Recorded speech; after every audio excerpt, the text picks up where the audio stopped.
Hi, and welcome to Herbal and Healing Antidotes for Anxiety. This class is divided into 7 sections that can be viewed in or out of order depending on the information you seek. For the most holistic experience, I recommend watching the entire class. Section 1, Introduction. A warm welcome and quick overview of what I'll cover in class. Section 2, my experience with anxiety. Here I share some of the sensations I've felt, realizations I've had, and my opinions on my own encounters with anxiety and trauma. Section 3, nature versus technology. A breakdown of the different effects that nature and technology have on our mind, body, and emotions. Section 4, daily habits and self-care rituals. I share proactive tips to help manage anxiety through diet, exercise, and deep breathing. Section 5, herbs, flower, and gem essences to help calm anxiety. I share my favorite herbal remedies to help reduce anxiety, assist in trauma work, and also nourish the nervous system. Section 6, how to blend herbal teas. I show you how to make your own herbal tea blends using easy to acquire herbs. I also share a simple yet effective tea recipe to help reduce feelings of anxiety. And last but not least, Section 7, shout out and conclusion. I present to you a few remedies made by reliable herbalists that have helped me to combat anxiety.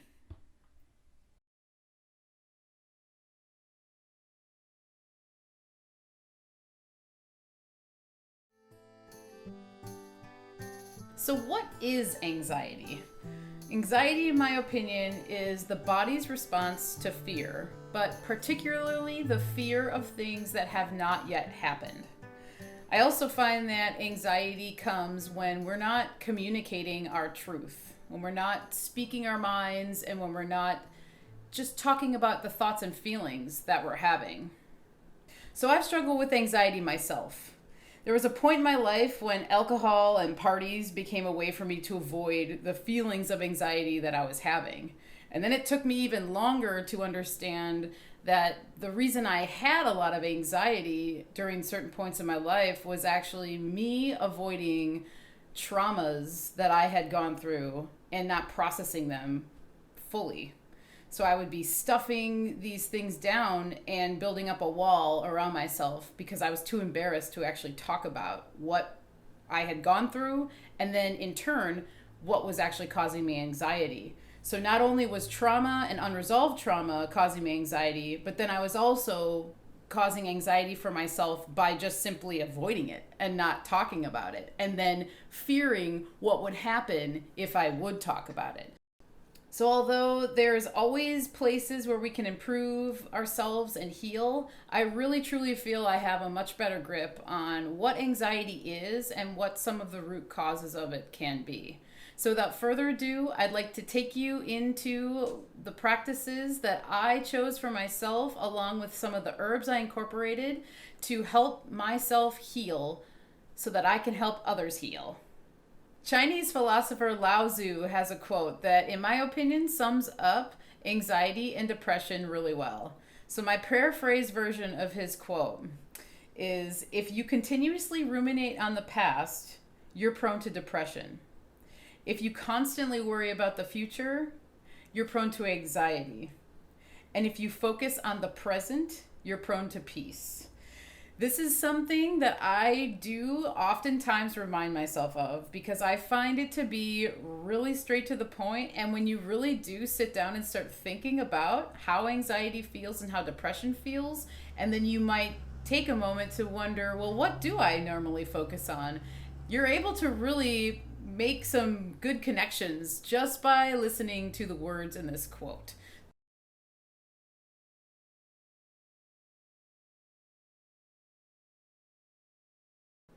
So we can't talk about anxiety without at least briefly addressing the nervous system. Now, I'm no expert on the ins and outs of the nervous system by any means, but I do understand it on a topical level, and that's what I want to share with you guys so you can just get a little gist of it. It's a complex web-like system that runs through our entire body. It transmits information and sensation to different systems and other organs within inside of our body. A lot of times when people talk about the nervous system, you hear them talk about the sympathetic nervous system and the parasympathetic nervous system. Now, the sympathetic nervous system is actually what's in charge of our fight, flight, or freeze responses to stress, trauma, or shock. And then the parasympathetic nervous system is responsible for helping us to relax. And it's responsible for stimulating digestion as well as to help reduce a rapid heart rate. Anxiety is something that I've struggled with since I was young. I always had a tendency to weigh on the more anxious side, even as a child, whether that be having separation anxiety or just having anxiety in general about friends or family. It just tended to be where I rested a lot of times. A lot of the source of my anxiety when I was young, though, I can say was, the fear of being left out, worrying about how others perceived me, and trying to fit in. And a lot of it also was linked to negativity and a lot of negative self-talk.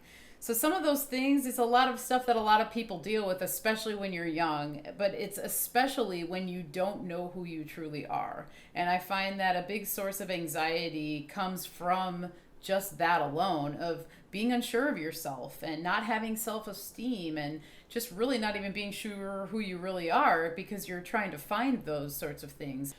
As I got older and started to recognize patterns about myself, this is when I realized that the biggest source of my anxiety was because of unresolved trauma.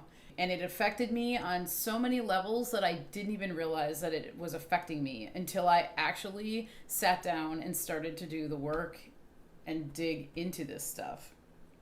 Now, when I began to acknowledge these traumas, that was when I realized how much of a hindrance it really was.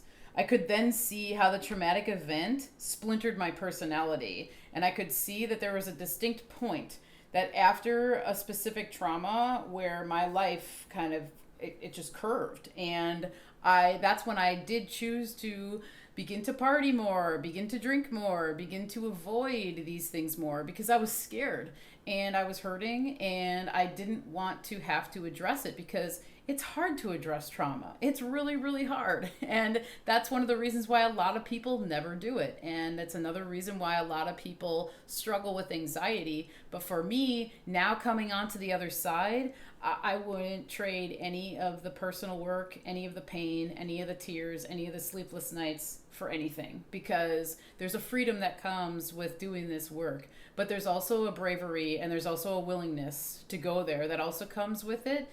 And it's just really important to remember that and to also have compassion for yourself when you're going through this. Have patience with yourself and to look to trusted friends and partners when you are dealing with this. And for me, if it wasn't for having my boyfriend who was willing to sit there with me, to ask me questions, to massage this out of me, to help me to understand that it's okay to talk about this stuff, I don't know if I would be at the point I'm at.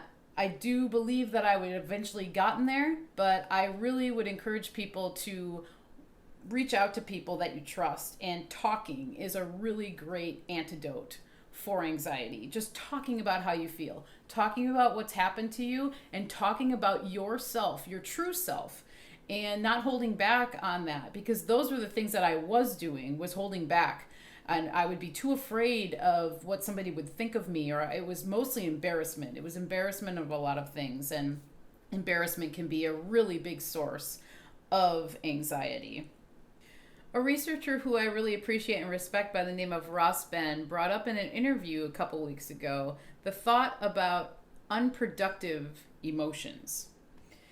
And I really took to that because feel like it makes a lot of sense when you really think about it, because then you can put that unproductiveness onto something like ego. So is your ego being productive or unproductive? Are your thoughts productive or unproductive?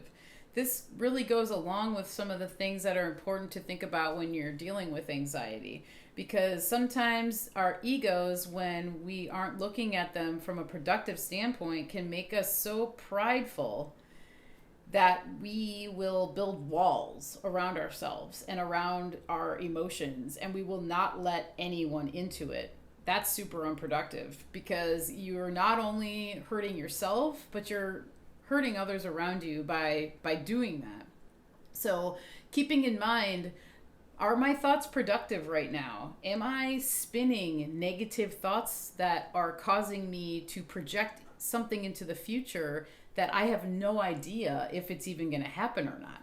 These are good questions to ask yourself. And simply taking a couple seconds to ask yourself that question, you may be surprised how quickly you can turn your whole thought process around. I want to talk a little bit about what I call BandAid Solutions. So a BandAid solution, in my opinion, is something that is a temporary solution to a problem.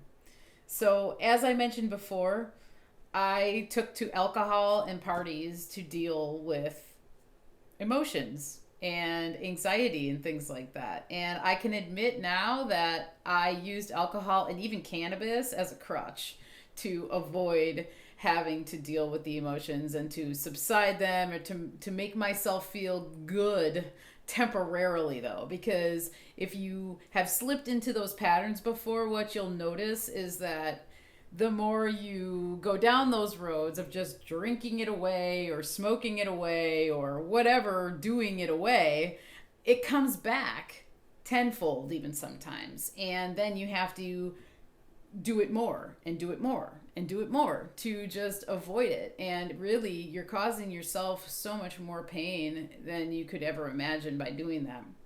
So some of the BandAid solutions that I find are pretty common: alcohol, drugs, food, porn, video games, social media, television, goes on and on and on. A lot of it falls under the entertainment categories of our lives. A lot of times, though, these are just ways to avoid this kind of stuff and avoid your true situation, your true feelings at heart.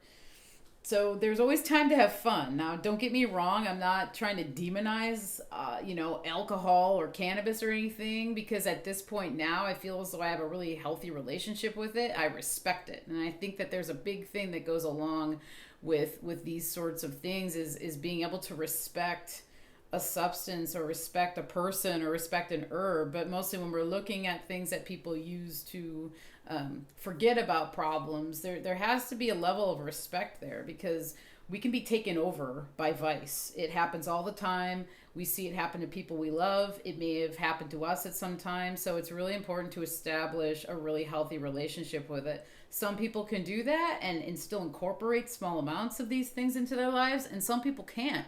And that's okay. You have to figure out for yourself where you stand with that kind of stuff. And once you do that, then it just becomes easier to not fear those things, but to actually understand what they are and to use them for what they're intended to be used for.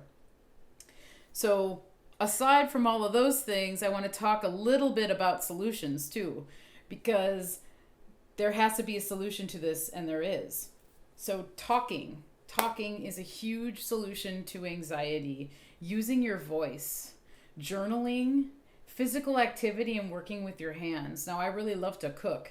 So one of the things that I've found is that cooking and creating recipes, creating herbal recipes, it really does help me with anxiety. And I find that just the physical aspect of that, of using your hands, using your brain to create something, really does put you into a different state of mind that can help you to reduce anxiety.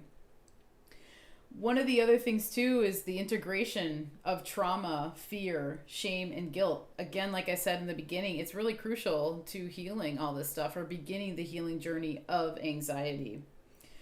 A really great thing to focus on is to becoming the best version of yourself. thinking about the things that you can do to better yourself so that you can be the best you.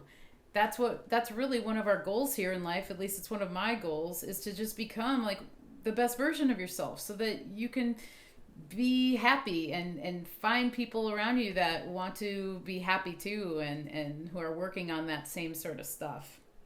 Another really great thing to keep in mind, and something that I did have to work with, was to stop putting blame on other people and taking responsibility for your own actions. Because there were a lot of times where, when I was going through some of this trauma work, that I wanted to blame the person that inflicted the trauma on me. I wanted to blame the people around me that didn't tell me to stop. I wanted to blame everybody. But I forgot that I had to look at myself and realize that I probably did a few things to put myself into a situation where something could have happened, or maybe I should take responsibility for the fact that I'm just going home after work and drinking a bunch of beer and partying with my friends, instead of taking time and really finding out like who I am, what makes me tick, what are my passions, what do I love, what do I want to do, and what makes me happy, and when do I feel that I'm at my best. Instead of avoiding all those sorts of things, it's time to really look at that when you're trying to deal with anxiety. In regards to the BandAid Solutions, I just want to make it clear that I'm not coming from a place of judgment necessarily with it. I'm just trying to make people aware of maybe looking at some of those things as more of a hindrance than a help when it comes to actually tapping into yourself, getting to know yourself on a really deep and true level, and to getting to the root cause of what may be causing you anxiety. We're all here on this journey, and we all have different agendas and purposes here. So it's up to you if you are wanting to actually even tap into unresolved trauma or past trauma or anything like that. So I just wanted to make it clear that that's something I've chosen to do during this lifetime, and I hope to help others make that choice too, so that they can reap the benefits, but at the same time, live and let live, because I'm not here to try and change or convince anybody of anything. I'm just trying to show you guys and talk to you guys about the things that I found that was super helpful when dealing with my anxiety and working on healing it. We as a society and a culture are being disconnected from nature more and more as time goes on. At least that's my own personal observation. We're being pushed towards using social media, more technology, increased technology, all sorts of things.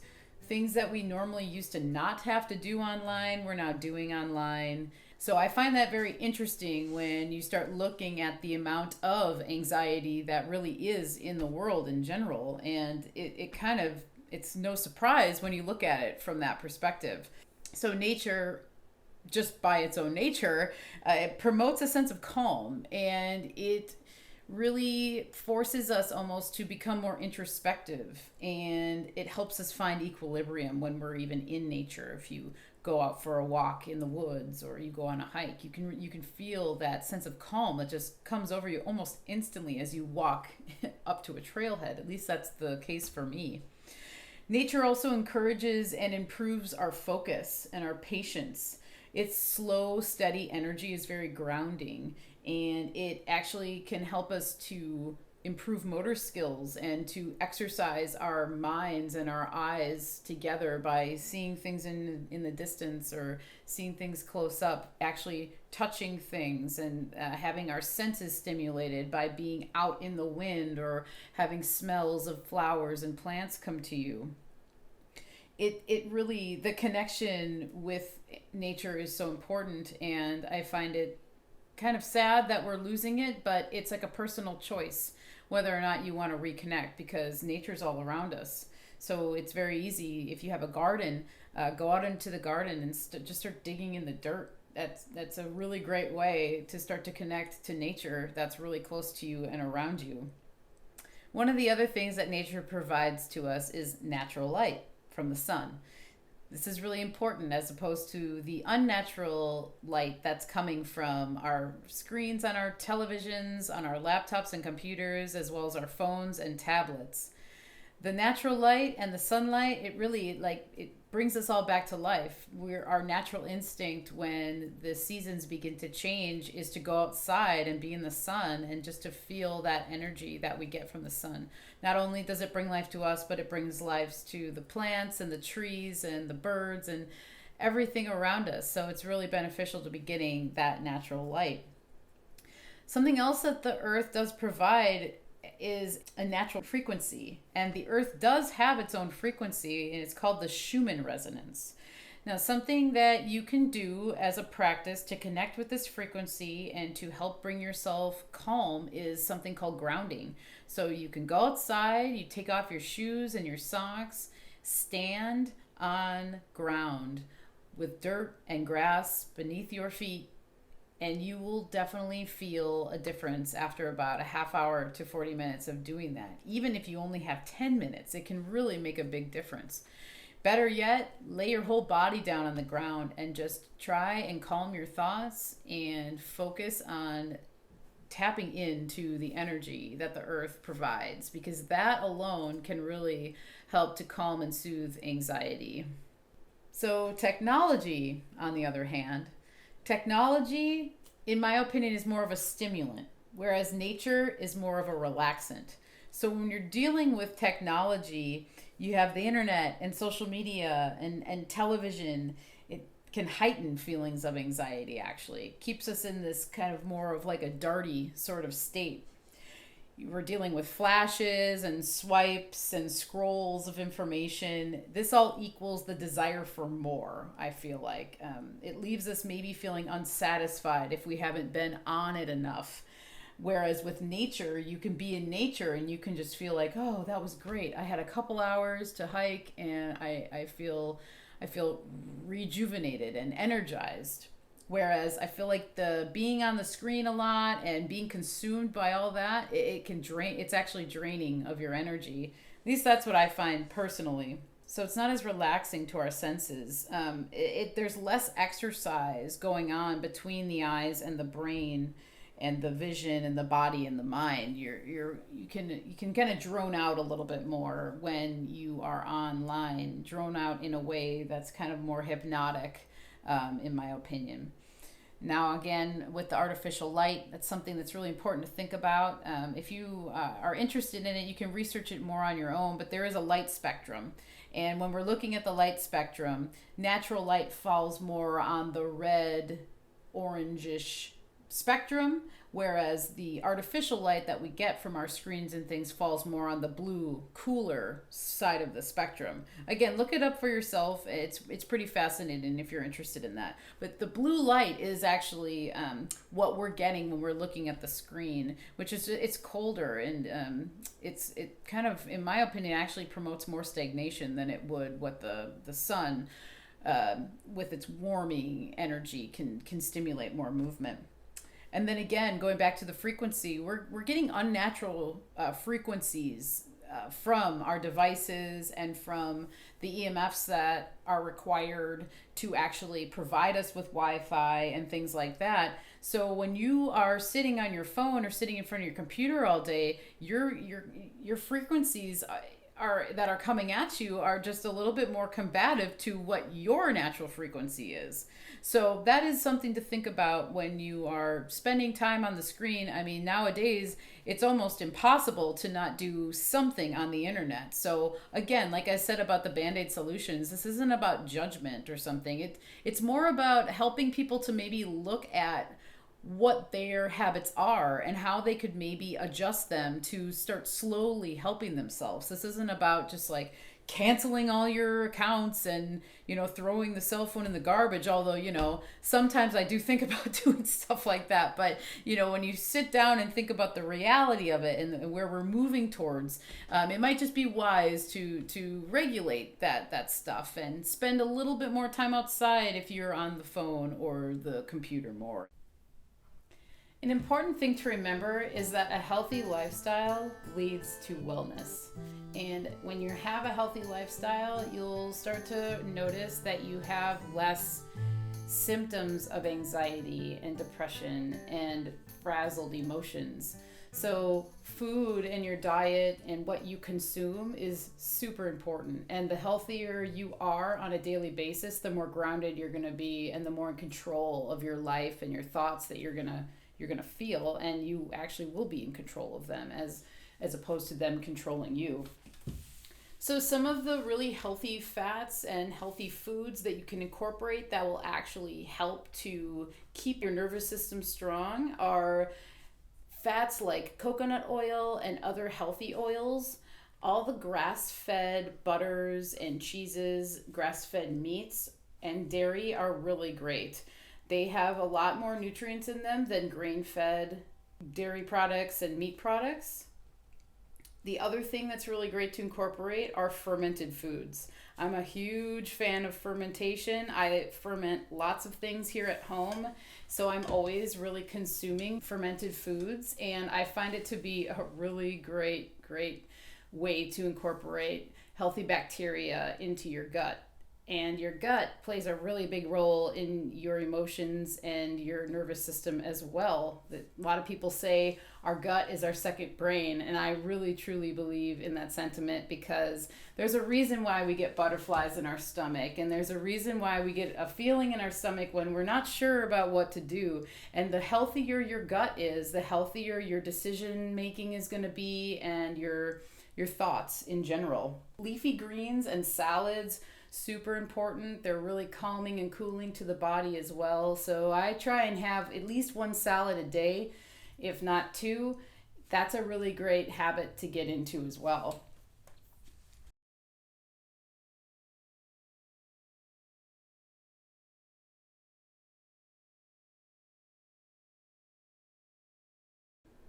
A self-care ritual called body oiling is something that can be really helpful and beneficial to calm anxiety.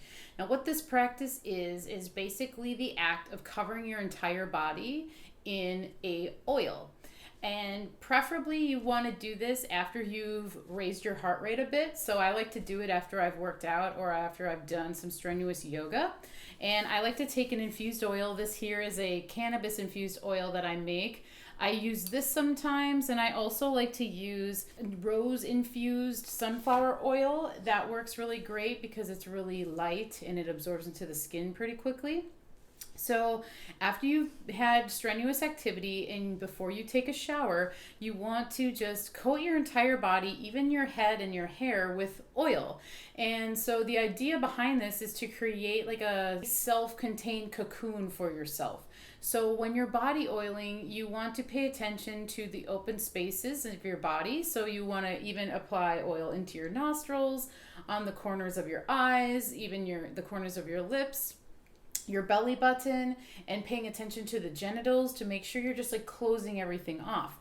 Once you're coated with the oil, it's really nice to just sit and be quiet and go inward. You can even tell yourself mantras or things like that, but I just like to remind myself that I'm safe.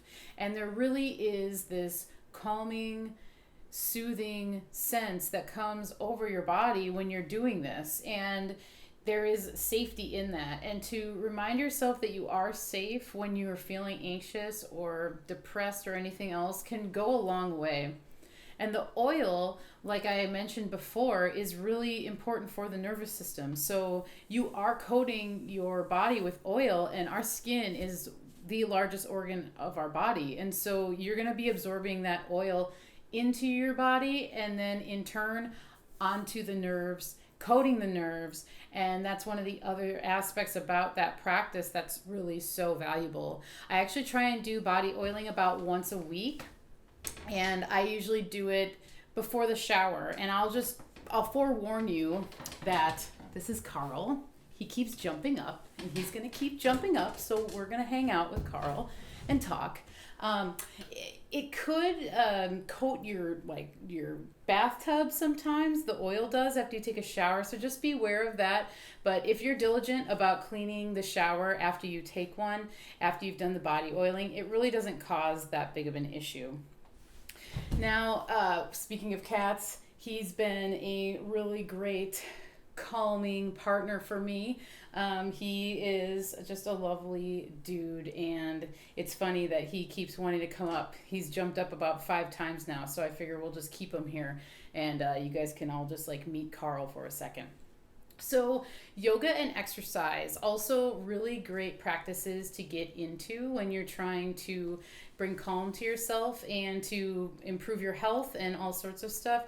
Yoga has been an amazing addition to my life. I've started doing yoga probably about 3.5 years ago, and now it's become a daily or every other day practice for me, and I swear by it. It really has helped me to deal with a lot of stress and trauma. And when I really started doing trauma work, yoga was one of the first practices that I picked up, and it really, really, really helped to calm my mind, to allow me to get some peace of mind, and to also just go inward a little bit. Because one of the beautiful things about yoga is the breath work that comes along with it. And when you focus on the breath and you're able to tune into that, you get into this rhythm that you almost can't even explain until you experience it. And there is something called pranayama breathing techniques. One in particular is called ujjayi breathing, and you'll hear that in certain yoga classes. And what ujjayi breathing is you're taking a deep breath in through your nose, and then you constrict the back of your throat a bit, and you breathe out through your nose. So you can hear your breath coming out of your nose through your throat.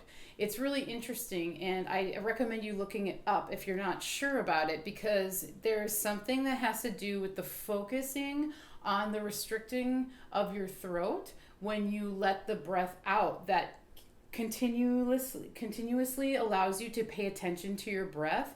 And it's really important because with yoga, you every single move you should be breathing in and out with every single move, and that alone is just super healing and really calming to the entire nervous system. Deep breathing, I can't stress enough, is like so important. I can't even say how many times I've caught myself breathing really short. You're just sitting and you're taking these short breaths. It's like, breathe, open your lungs, make it a point to fill your lungs almost every time you breathe. And if you find yourself being short, just start deep breathing, and you'll notice a huge difference of even just your alertness. It really just perks up as soon as you start to do the deep breathing. All right, now for some of my favorite stuff, plants. So this is the section where I want to talk to you about the plants and the herbs that I've found to be most helpful when combating anxiety and working with anxiety. One of the things I want to make sure to mention is that there's no one herb out there that's going to heal your anxiety and take it all away. Just like with anything, there's no one pill that's just going to change your life and take all the problems away and all that stuff. Herbs are the same thing. In my opinion, herbs and plants are just here to help us while we begin to heal and while we're going through transitions. They're kind of like friends. I look at them as such, and I find that they can be really valuable and helpful, especially when we're going through challenging times.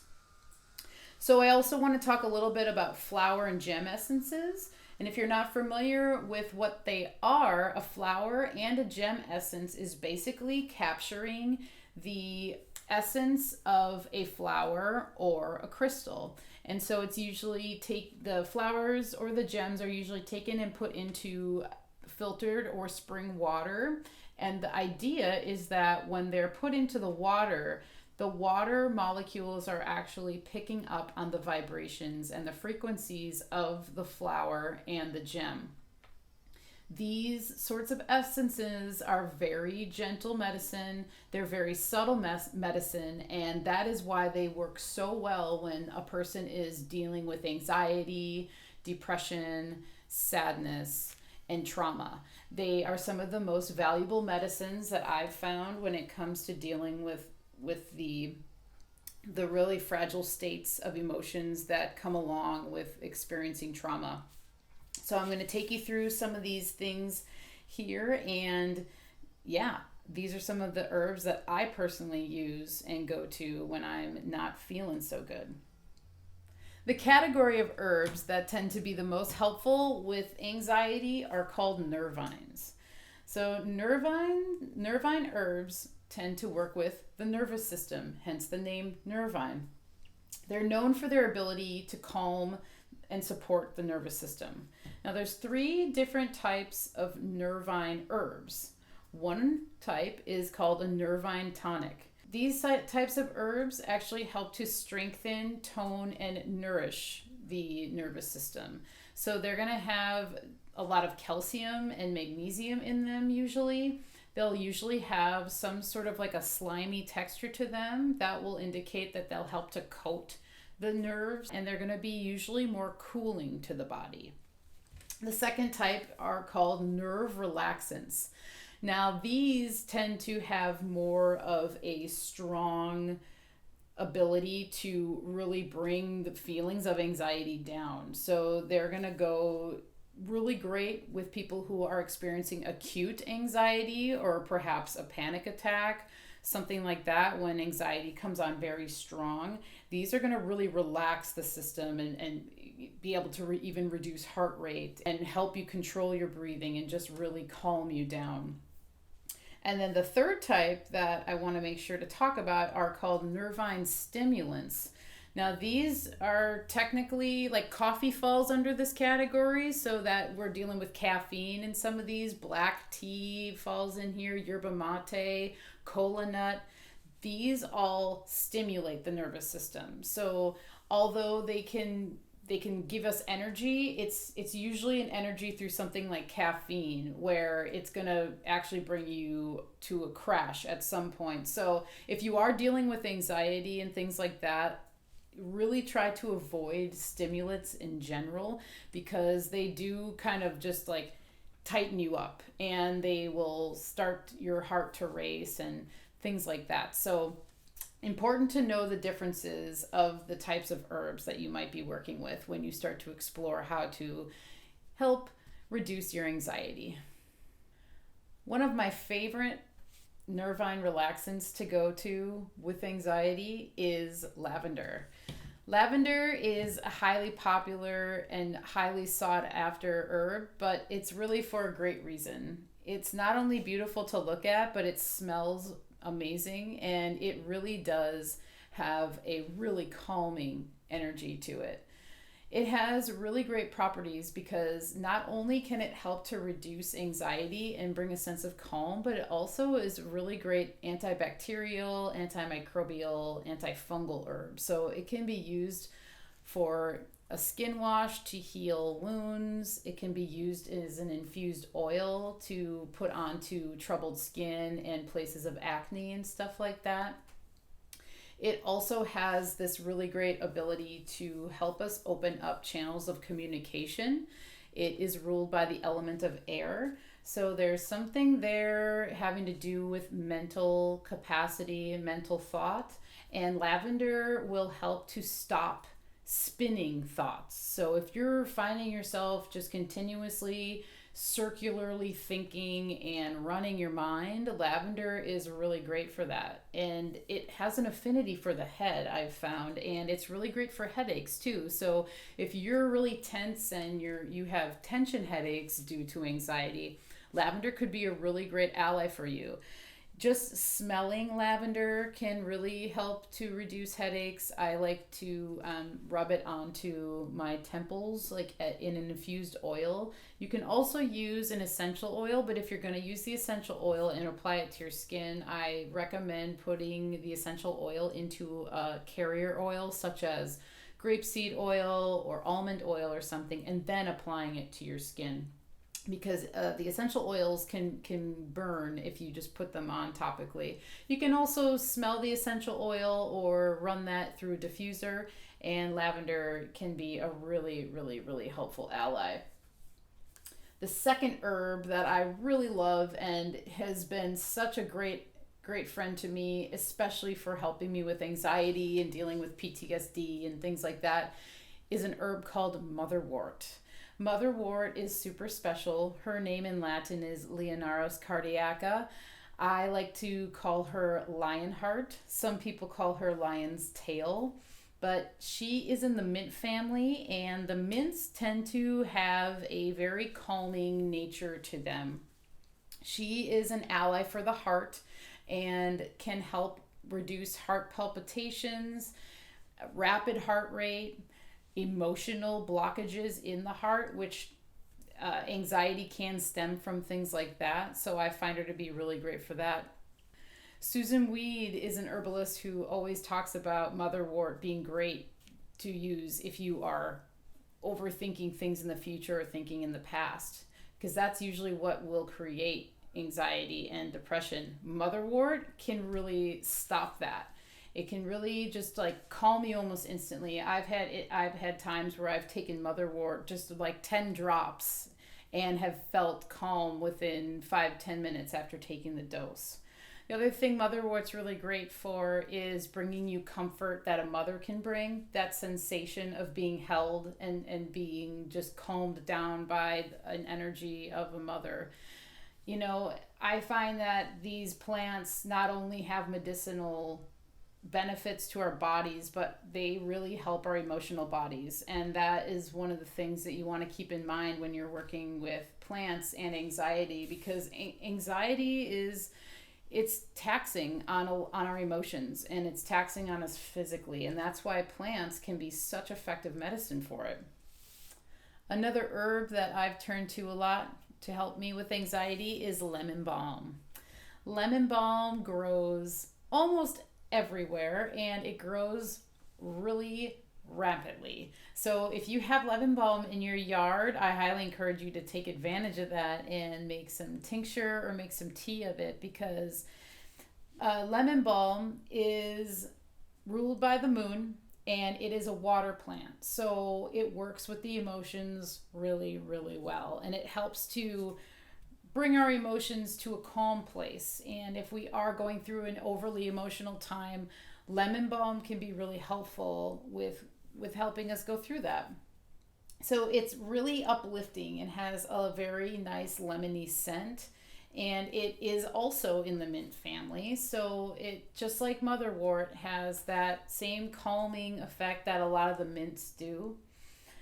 It has an ability to calm the nervous system. Feelings of stress, anxiety, mild depression, and melancholy can really be put to rest with lemon balm. Lemon balm actually also can be used for digestion. So you can take this as a bitter before or after a meal, and it's going to help to stimulate the digestive system so that you can digest your foods properly and more easily. It's antiviral, and I have actually used lemon balm before when I've gotten like cold sores or fever blisters, which, by the way, can be induced by stress. So if you are in a really stressful situation or you've been stressed out, your immune system goes down, and then things like cold sores and fever blisters, if you do have that going on in yourself, they will come out sometimes for that. And lemon balm can be a helpful ally to actually soothe the pain that comes along with those. It's a really great brain tonic. It's really good for Alzheimer's and dementia.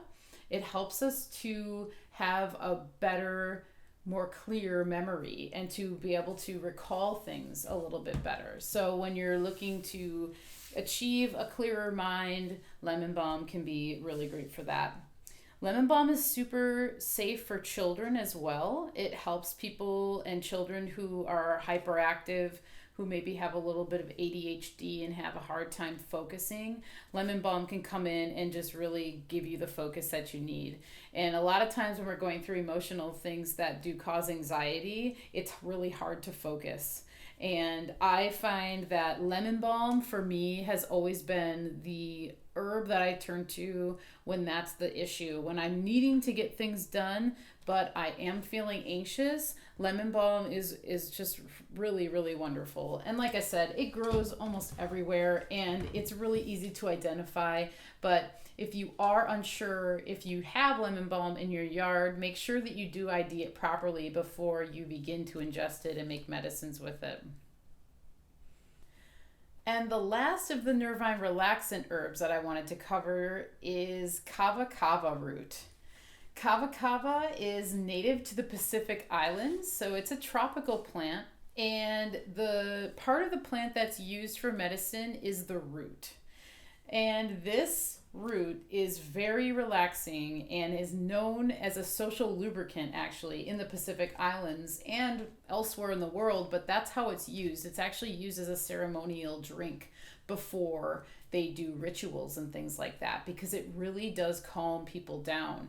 It actually can be used as an alcohol alternative, so it's something that does take the edge off like a drink might. So if you are trying to reduce alcohol consumption, I would highly recommend looking into Kava because Kava is something that you can brew and you could bring to a party with you, or if you're having a party and you want to have something for your guests that might be an alternative to having drinks, Kava is really great for that. Because it does this thing where I feel like it can bring you to a state of relaxation where you almost want to go to sleep, but it can also bring you into a state of relaxation where social anxiety can just be knocked away and you can feel comfortable talking to people and being even in front of groups and things like that, if that is something that is a source of anxiety for you. Traditionally, Kava is usually brewed and it is fermented, and when it ferments it actually becomes stronger. And one of the things that I've found with Kava is that it's really great as a tincture and it's very strong and effective as a tincture. So only maybe 6 to 8 drops of a Kava tincture can really reduce anxiety a lot. And we're talking like acute anxiety when it comes on. Kava can work really quickly and to just make someone feel very calm and comfortable. Kava isn't for everyone though. It can be really strong. There are different varieties of Kava, and I encourage you to look into them if you are wanting to go into working with Kava. Just also caution with driving and things like that. If you are consuming Kava and you've taken a lot, it can put you into such a sedentary state that, something could hinder your judgment or hinder your reaction time. So just something to be aware about when you're working with Kava. The other thing too is that it's numbing. So it'll have a numbing effect on your tongue and on your lips and in your mouth. And once you start feeling that numb sensation, you're starting to feel the relaxation of Kava kick in. And it's actually really nice and I really enjoy it. Now moving on to some nervine tonic herbs that I really enjoy. The first one that I want to talk about is Damiana. Damiana and I have a special relationship because it's one of the first herbs that I was actually introduced to even before I began studying herbalism. My boyfriend was looking into herbs that are smokable, and Damiana is one of those. And so we took a journey to one of the local herb shops to get some, and at that moment I realized it was a whole new world for me, and I just totally fell in love with the idea of falling into the study of herbalism, and the rest is kind of history. So here we are full circle with Damiana, and Damiana is actually native to Mexico, and it's been used by the Mayan people for many years as an aphrodisiac actually, and it is really valuable for the reproductive organs of both males and females. So they would use it as a tonic tea while they were trying to get pregnant. It has a really great way of lifting depression and elevating the mood. It's stimulating in a certain way, and it has this warm, relaxing energy that comes through with it. It is ruled by the element of fire, so we have that passion that comes through with the aphrodisiac. sort of aspects to it. And I find that it's really great for people who are trying to heal from sexual trauma, as it has an affinity for the reproductive organs. And I just find it to be really valuable when I feel like I need a little more comfort in my life. It comes through and can be really helpful. And if you are interested in using it as a smoking herb, it can be really calming, and it can be mixed with other herbs. It can also just be smoked by itself. And that's where we started, was just smoking just the Damiana, and then we actually blended it with cannabis at one point, and it really mellows out the high that can come from cannabis, because sometimes cannabis can be a little intense for certain people. And if you're wanting to still have cannabis but want to maybe take the edge off of it, Damiana can be a really great option to have that as a mixture into an herbal cigarette. One of the other nervine tonic herbs I want to talk a little bit about is Oat Straw. Avena sativa is the Latin name of this plant. It is in the grass family, and it's also called oat grass. This is the same plant that produces oats that you eat in oatmeal. The part of the plant that is used for oat straw is actually just the long, slender, grassy part of the plant, and sometimes there's aerial parts mixed in, but that is basically what oat straw is. And oat straw can be used as a tea, and it can also be used to make an herbal infusion. So oat straw is really great at just bringing down anxiety, specifically anxiety that's associated with tension and nervous tension. So if you find yourself just being on edge a lot, oat straw can be a really great ally for you. Other parts of the plant that they use is called the milky oat top. So that actually does contain the seed. So the oat is in there, and that can also be something that could be really beneficial to you if you are looking to explore the oats and what oats can bring for you. We have something that brings us off of an emotional roller coaster. This plant is really great if your adrenals are taxed and you just feel so exhausted and overworked. So here's Carl again. He keeps jumping up. So if you feel like you have been going through just some ups and downs and things like that, oat straw would be a really great plant to incorporate into your life. I find that it helps and promotes emotional flexibility. So it kind of just allows you to flow a little bit more. So take things as they come a little bit more, take things easier than you might normally do, especially if you are feeling stressed. Oat straw is a really great remedy for that. It also can help with depression and just feelings of depression. And I find that it also can be used as a sexual tonic in the way that it can help to just nourish the libido and leave you feeling refreshed and things like that. There's a really strengthening, grounding energy in oat straw, and I find it to just be really lovely on so many levels. It's also really high in magnesium and calcium too, and both of those minerals are really great for helping to soothe anxiety. And it's just really great for the heart as well, and it can actually help to moderate cholesterol too. So I highly encourage you to look into oat straw if some of these things that I was listing off, it sounds like what you're dealing with when it comes to your level of anxiety. And last but not least for my nervine tonics is reishi mushroom. So this here is a reishi mushroom double extract that I made from some of the mushrooms that we harvested this last fall. Reishi is not only a nervine tonic, but it's also known as what's called an adaptogen. Now, an adaptogen helps our organs and our body system to adapt better to stress. So it's really an equilibrium sort of herb, medicine, mushroom, should I say. So an adaptogen, it will help us to, if we're feeling really stressed and things are really high up here and unbalanced, reishi and other adaptogens will help to just bring everything into balance, and it helps your body to react better to stress, and all of your organs will will start to react better to stress. Reishi is known as the mushroom of immortality in Chinese medicine, and it has been used for centuries as a longevity tonic and a way to just bring like a cheerfulness to the mood and to just really equalize emotions. So it's ruled by Jupiter and it's also ruled by the sun. So there's this like expanding, warm, glorious sort of energy that comes from reishi. And even when you see it growing, it grows off the sides of dead trees and fallen logs.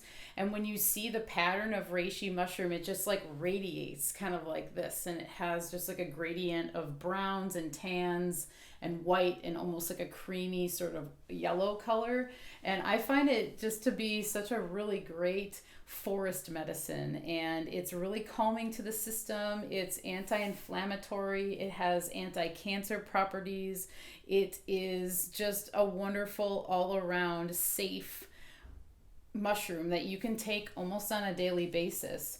The interesting thing about reishi mushroom is that it has water and alcohol soluble properties to it. So to get the most effective medicine from reishi mushroom, you're going to want to do what is called a double extraction. I just started to cultivate a relationship with reishi. I harvested it for the first time this last fall. So the more I continue to work with it, the more I fall in love with it. And I just really feel like mushrooms should be definitely remembered when we're talking about herbs and when we're talking about herbs and plants that we can incorporate into our lives to become more healthy and balanced. And lastly, I wanted to address the flower and gem essences that I mentioned earlier. So like I said, these are more energetic medicines. They are lovely for trauma, PTSD, and anxiety and depression. Two of the essences that I've made and used for myself are lilac flower essence, which we have right here.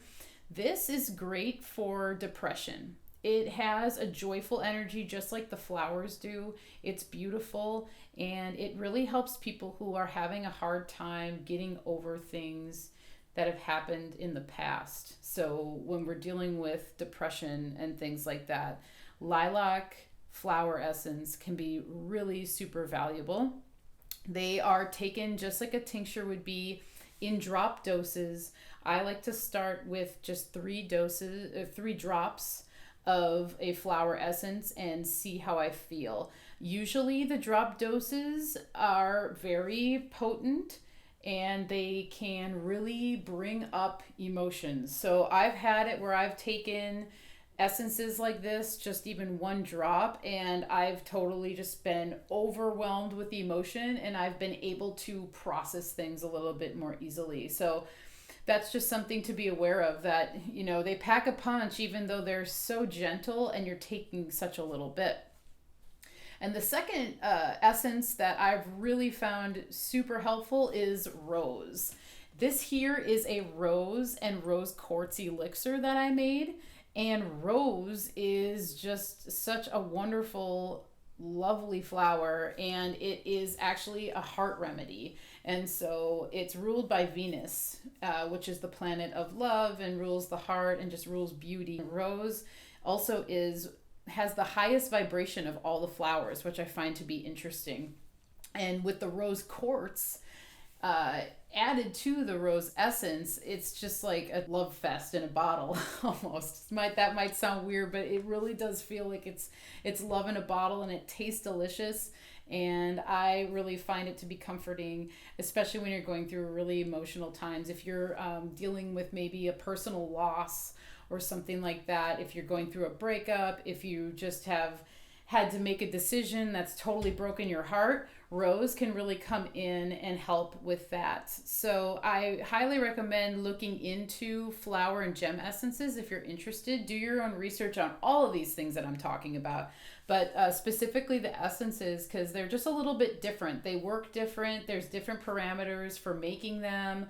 You have to be very gentle with the medicine. You should always be gentle with all the medicines you make, but specifically the essences, because they are working on that more like vibrational, emotional sort of place. So do some research, and I hope that you are able to figure out if those will work for you, because I would say incorporating those into your daily or into your routine of trying to heal your anxiety is a really great idea. Now, because I find teas and tinctures to both be really beneficial when working with anxiety, I want to just show you how to blend your own very simple tea that can help you with anxiety and symptoms of depression and things like that. So this tea is very simple, and it's super great to have during the day or at night, and you can adjust the quantities of herbs to your liking. But I'm going to just show you a very basic recipe so that you can make your own tea. And I'll just say to start off that blending teas is really relaxing, and it's a really nice therapeutic practice. It's one of the first things that I really fell in love with when I began studying herbalism, and when I worked in an herb shop. I really loved making the tea blends. So it's really fun. You can get creative. You can use your intuition with these, and you can just really create lovely blends that you can have for yourself or give to friends and family. So what you're going to need to blend teas is you're going to need your dried herbs. You'll want a glass bowl, and then you will want your measuring apparatus, we'll say, because you're going to be doing everything in parts. And you're also going to want a jar to store your tea in, and a label that has the ingredients of your tea. So when we're working with making tea, as I said, you are measuring it in parts. So a part can be any measurement instrument that you have. So I'm using a 1/3 cup, but you can use a tablespoon, you can use a whole cup, you can use a 1/2 cup, whatever it is, it's all going to be the same part. So we're going to work in numbers of parts per herb for your tea blend. So we are going to work with Oat Straw, Lavender, and Kava. 3 herbs that we just went over and that you can learn more about. These are all very easy to get. Kava can be a little bit harder to find than the lavender and the oat straw, but most all herbal companies will have the Kava. So we're going to get into our oat straw. So we're going to do 4 parts of dried oat straw into your bowl. So it doesn't have to be exact either. That's one of the things I really love about blending teas. Kind of like cooking, you can be relaxed with it, and you can add a pinch of this, or a couple more pinches of that. That's how blending teas are too. A lot of herbal medicine is like that too. You can kind of get really creative with it. Then we're gonna do 1 part dried lavender.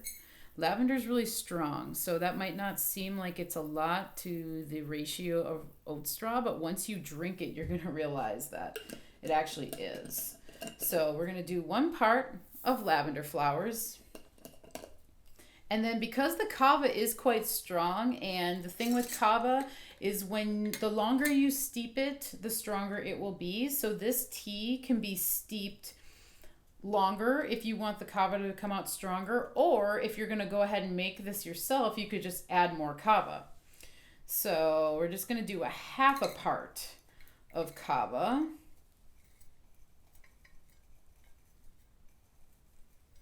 So just fill it to about 1/2 there. Add this to your bowl. And now it's time to blend it. So you can use a wooden spoon if you want. You can use a wooden chopstick, but I love using my hands. So if you're making this for yourself, or you're making it for a friend or family member who wouldn't mind you touching it, I recommend just getting in there with your hands and mixing this around, just getting more of a feeling for the herbs. So you're just gonna go in here and mix it up really well.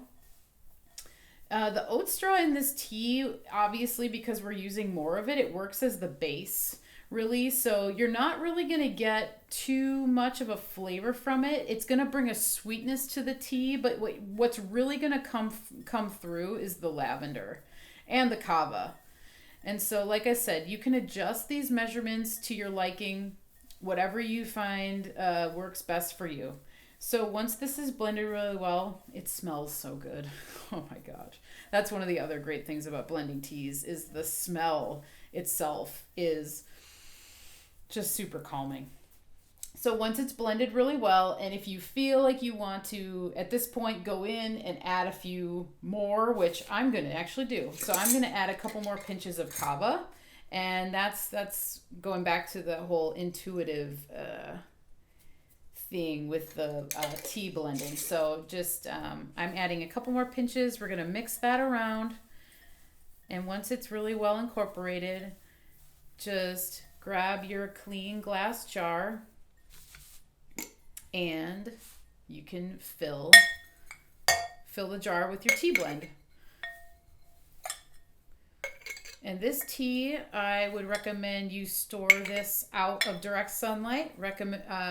Maybe put it into a cupboard if you have a tea cupboard, or if you have your own herbal apothecary at home, stick it into that area where you keep the rest of your herbs or the rest of your tea blends.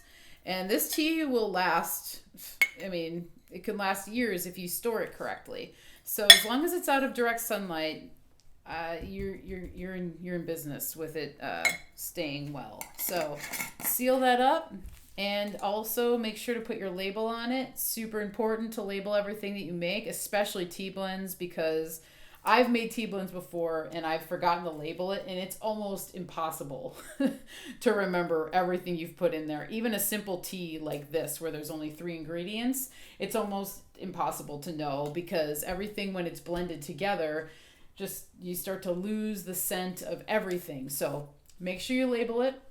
Brewing this tea, you can brew it by the cup, you can brew it by the pot. I like to use 1.5 teaspoons to 8 ounces of boiling water. I steep this tea 10 to 15 minutes. You can steep it longer, but 10 to 15 minutes is a really great range where you're going to start to get a lot of the medicinal properties from all the herbs, especially the kava. If you're doing it by the pot, usually the pots I like to use are like a 16-ounce pot, so you'll just use 3 teaspoons of the tea to 16 ounces of water, and you'll be ready to go within 10 to 15 minutes. That is easy herbal tea blending. Lastly, I want to share with you a few remedies that I find really great to help with anxiety that are made by local herbalists or other herbal companies that I enjoy. So the first one that I want to talk about is Serenity Now Tincture by 2 Spirit Medicinals. This is made by a local herbalist here in my region. Her name is Lori Lava Books, and she makes wonderful medicines. She owns an herb shop here in Portland as well, and this is her newest venture. This Serenity Now tincture, along with her whole line of the 2 Spirit Medicinal medicines, is all based in spiritual emotional healing. So she is working with gem and flower essences in these tinctures, as well as other herbs. This Serenity Now blend is wonderful. I have taken it for times of acute anxiety, and it really works quickly. And I know, talking to her, she's heard people talk about this tincture here has gotten them off of their anti-anxiety meds. And when you take it, you can tell that it really would be helpful for somebody who is struggling with really deep acute anxiety, specifically panic attacks. She has a website that you can find her at 2 Spirit Medicinals, and she has a whole line that are really beneficial medicines. Next up, we have a bath salt mixture by Tippecanoe Herbs. I purchased this when I was back home in Milwaukee, Wisconsin. during the Christmas season, and this is a wonderful mix. This is a lavender and kava bath salt mixture. There's some goat's milk in here, and coconut oil, and there's Dead Sea salts and Himalayan salt. This is a really wonderful addition to your bath. You can add the salts into like a tea infuser and throw it into your bath, or you can just put all the whole salts in there. But I'll just say there are lavender flowers in there, so if you have a drain that just goes directly down, you don't have something that catches it, it could cause an issue for drainage. But to avoid that entirely, just put it into a tea infusion ball, throw it into a hot bath, and it's really lovely. The kava really comes through strong in the bath, and it's super, super relaxing. So I highly recommend this for a nighttime bathing ritual. It smells really great, and it's made by a couple in Milwaukee, Wisconsin, which is where I'm from. So it's a little bit of like a nostalgic home comfort remedy for me.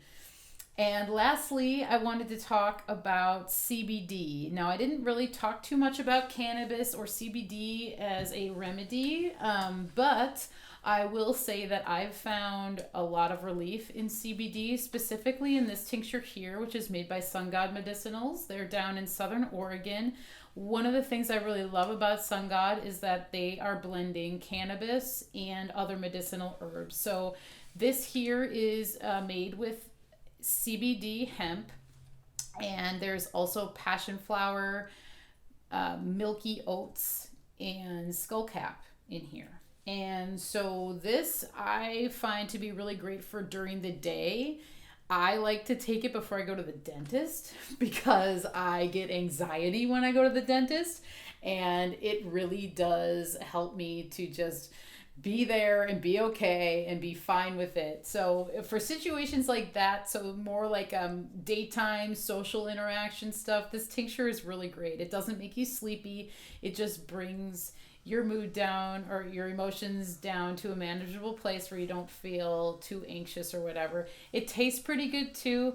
And I really like it because we have a personal connection with the woman who owns the company. So we do have a feeling for who's making these medicines. That's the other thing too. All three of these here, if I don't know the people who've made these on a personal level, I've at least met them and talked to them and got a sense for why they're in business, why they like to make herbal remedies. And it's really cool to have the connection to people.